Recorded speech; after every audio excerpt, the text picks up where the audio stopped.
Devin Blair is a graduate in chemical engineering technology and a proud member of the National Society of Leadership and Success.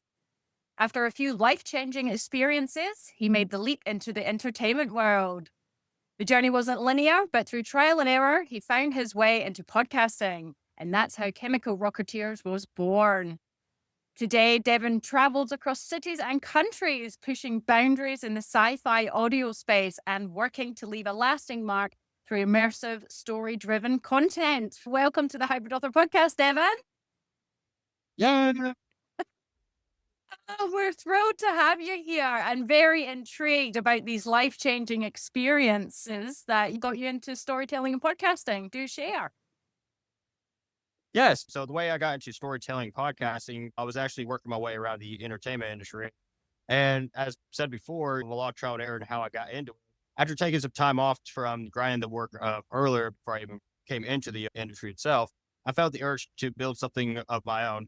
That's where, loud and pronounced, the Chemical Rocketeers came in and became an outlet to the mixed sci-fi storytelling, with reflections of real world challenges, which the podcasting gave me a way to make a cinematic person, on my own terms. And how long has Chemical Rocketeers been? How long have you been producing it? Yes, it's actually been in the works ever since August, but it's actually been launched in October 2024. Amazing. And how's it going so far?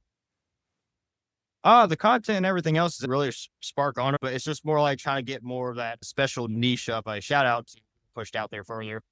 Amazing. Well, for our listeners who haven't heard of Chemical Rocketeers, can you tell us a bit more about it? Length of episodes and what they can expect from a listening perspective? Yes. So from the listening perspective, some of the episodes might be a little bit longer, a lot longer in some categories, but I'm trying to tend to a 15 to 30 minute. The 30 minutes is the maximum threshold, but it's supposed to be like 15 minutes.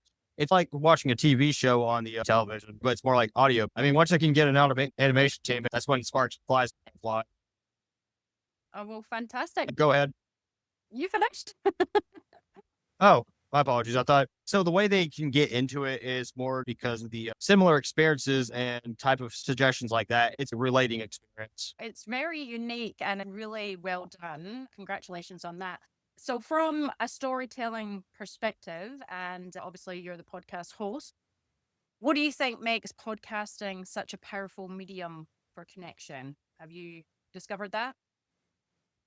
Yes, that's actually a really good question. When I was actually reading through it, yes, it's more a take on a personal. Yeah, it could be more like in someone's ear while they're walking, driving, or unwinding. If they have a stressful time or some kind of like maybe not have to take their things off their mind. It's kind of like that's the whole point in the entertainment industry. It's basically just get your mind off things. It creates a one-on-one bond where listeners can feel they're part of the journey instead of just feeling like some kind of like rubbish type of environment. Because I mean, I don't think anyone wants to come to the entertainment industry and have more stress. It's supposed to take your mind off.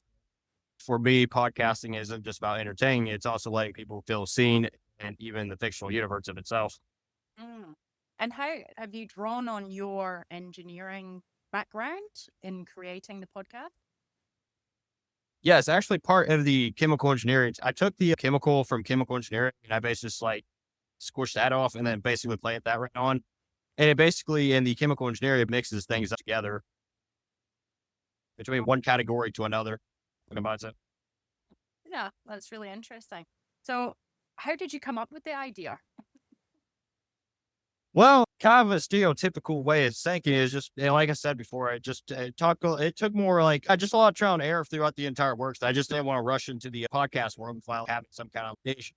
It came with a lot of trial and error at that point. A lot of advice from other people because they did recommend me get into the radio works, but I had to figure out a way to be standing out there more often. And do you listen to a lot of podcasts yourself? That's why you're interested in the podcasting side?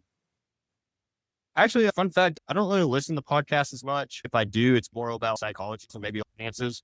But sci-fi podcasts it's kind of like With Chemical Rocketeers, it is compelling narratives and really engaging for listeners. So, what are some of the storytelling techniques you use for immersive and meaningful experiences in the podcast? so that actually comes to my entire travel scheme as well, not scheme, but my travel plans as well. I draw a lot from a personal experiences, places I explore. real people, real environments, and remix. This comes from my chemical engineering background, which is basically remixing into fiction, which is like a mix between fiction and nonfiction. From a story element, from a experience, goes into more the nonfiction driven, focusing on character driven scripts and world building. That actually feels lived in, but it actually feels like you can relate to them. For every faction, for every mission, at every moment, it builds from a purpose. I want the audience to step into more of a layer world that raw is like has like more of a raw and mysterious and full of heart. Do you write out the episodes first and then record them? You use a lot of sound techniques as well, which is really cool.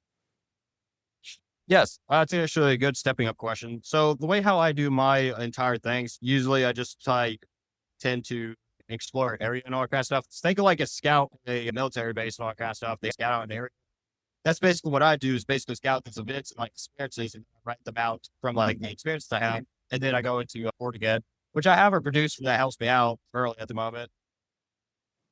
That's really cool. And have you had people reach out to you from the podcast? Like, how has it connected you to listeners or other people? Yes. Yeah, there's actually some people that do reach out to me about some focuses. It's more like more spreading ideas into the universe itself. Like say, oh, well, you can use this in your podcast or you can use that.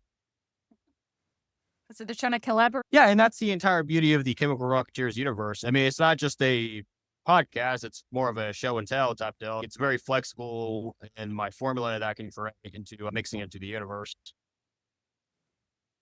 Have you taken on anybody's suggestions when they're saying, "Oh, you could do this"? And Yeah, actually, when I was in Romania visiting the castles, it was basically an inspiration from Dracula. And someone said, "Oh, you should make a Dracula story." And I was like, "I got you. Don't worry about it." so, how are you traveling doing all this? It's more like a self-sustainable event. I just basically from the earlier years I worked had a bit of extra money. And after some unfortunate downfalls and all that kind of stuff, setbacks and failures, and basically just got pushed into this. So basically, I am the one who's paying for it, but it's a long-term project as well.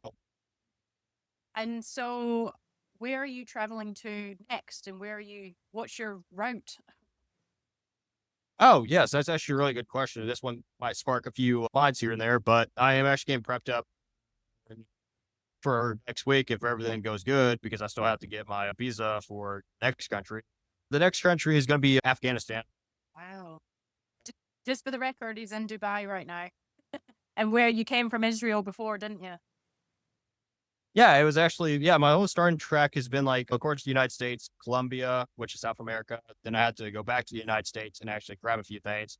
Then I started to travel in the Eastern countries, started in Morocco, Ireland, Italy, Germany, Poland, Ukraine, Moldova, Romania, Greece, Egypt, Israel, Dubai. It's Wow, that's incredible. So you've not made it to Scotland then? not yet. Oh gosh. And so when do you go back to the States? Somewhere in mid or end of May. Right, okay. Yeah, fantastic. That's quite a journey and something to draw upon. Lots of stories, I would imagine, gathering along your travels.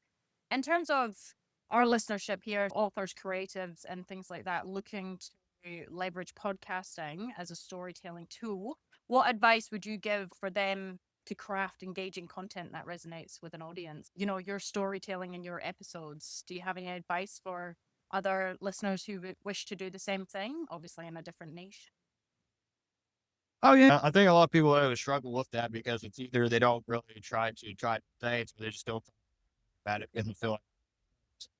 But when the if I could give some kind of advice about my entire travels, it's more like start with a core theme and what truth are you trying to express, where it's through fiction or something more real or something out of the ordinary. But you build your world around characters and keep them human and more humane, or like keep them even just relatable, even if they were just kind of just aliens and species. But the most part about it, don't stress about being perfect because I think that it's just can't turn out perfect. It's more like a trial and error method.